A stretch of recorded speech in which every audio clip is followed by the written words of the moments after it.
What's up, everybody? What's up, MGTOW? So in this video, I just wanted to talk a little bit about vetting and more specifically tapping as a way of getting potential members of an organization or network. Now, the reason why I'm talking about this is because I heard a little bit that some people might be trying to form some type of networks or organizations where MGTOW could possibly meet up and do some type of real world interactions. Now, of course, there's always the concerns of infiltration and just all around bad people trying to do negative things, and you obviously want to keep them out of your networks or organizations. So I just want to offer some quick thoughts, I guess, on things that I've researched. Basically, a lot of it is coming from how, secret societies and occult networks like that work, like the Freemasons and Illuminati, and even how gangs and things operate. And in that sense, I guess if you're coming at it from a more MGTOW perspective, I do want to differentiate slightly between an organization and a network. Now, I mean, essentially it's the same thing when we're talking about, a group of people working and sharing their skills or whatever to achieve some type of goal. But I think the difference between an organization and a network is an organization is hierarchical and a network is just a series of people. And, if one person isn't working out for the network, then they can be, jettisoned from the network. Whereas a hierarchical organization is top down. And, obviously, if the person at the top is doing something wrong, that's going to affect the entire organization. And I just think from a MGTOW perspective, people would be looking more to creating networks, non-hierarchical networks of people that can just offer skills and other valuable things, as opposed to having some type of organization where somebody's in charge of somebody else. It just doesn't seem like a MGTOW thing.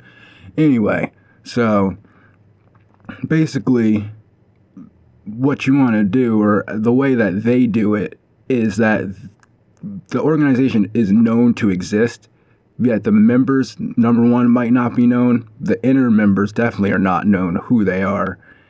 And how exactly how the organization works is never known to the outer public. So now there's some other things that you need in order to bring people into a secret society, basically a feeder organization, which in the case of MGTOW would be like probably the online MGTOW community. And you're going to need some type of initiatory practices. Now, it doesn't have to be hazing or anything physical. And I mean, even on the most basic level, just looking at how somebody works within the MGTOW system is a good way to even previously vet someone before even thinking about bringing them into the organization. Like, for instance, if somebody's a single dad, or a dad that's separated from his children, but he can't tell you how the family court system works, you might say, well, this guy might not be the best guy because he can't even, remember the basic stuff that he needs to know for his own good. Like, that's just your most basic, vetting process, just looking at how somebody operates in the world. And if they don't know the basics, then they're already out. Then, so from your feeder organization, you want to bring people into your organization through a process called tapping, which instead of, having like an open invitation and, hey, everybody, we have this organization over here and you can come and join it.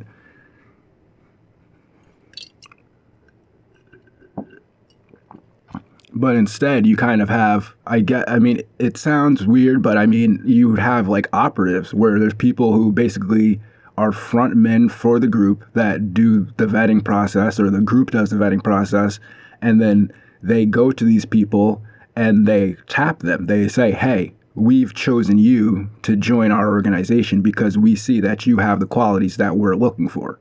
As opposed to, saying, hey, we have this organization, everybody come and give your applications, and then you have to sort through all the people that are flooding in, instead of having one person at a time only brought in by another trusted member of the group. You see how that right there is going to give you a good advantage in time, vetting people and all that type of stuff. Because when you're tapping people as opposed to having open enrollment, I guess you can say, is that, you cut out all the people that you don't want in, first of all, before you even go to them. Then, you see if the person is open to something like that, and, you just have a normal kind of conversation with them, and they may or may not know that you're part of the organization or not. As long as you're not doing anything malicious, it doesn't really matter. And, if you see that they're open to something like that, then you mention, hey, we've got this organization and we think that you'd be a great fit.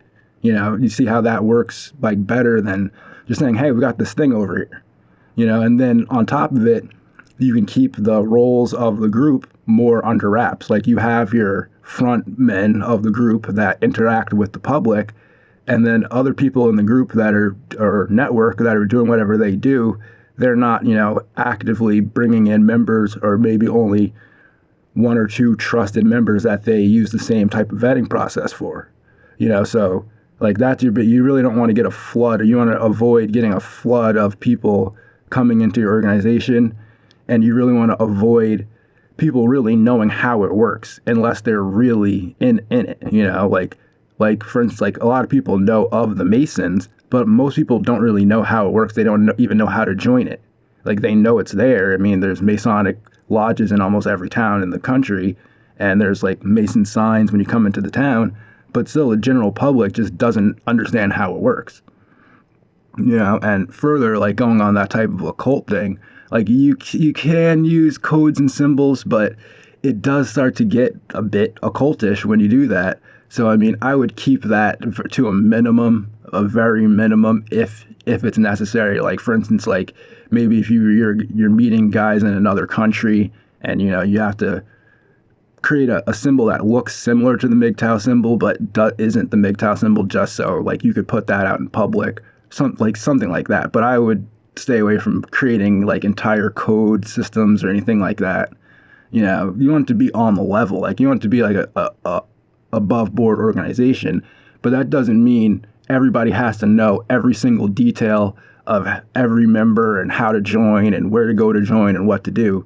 Because, that is one of the, I guess, benefits of having an occulted organization like that, is that you don't need as much force, like physical force, to protect what's going into your organization and the members of your network or organization when nobody knows where it is. I guess it's a similar tactic like in a war, where it's like, if no one knows where your base is, it's going to be really hard for them to attack it. It's like, period. If they don't know where it is, or if it's covered in fog or it's raining, it's going to be harder to attack when it's obscured from view.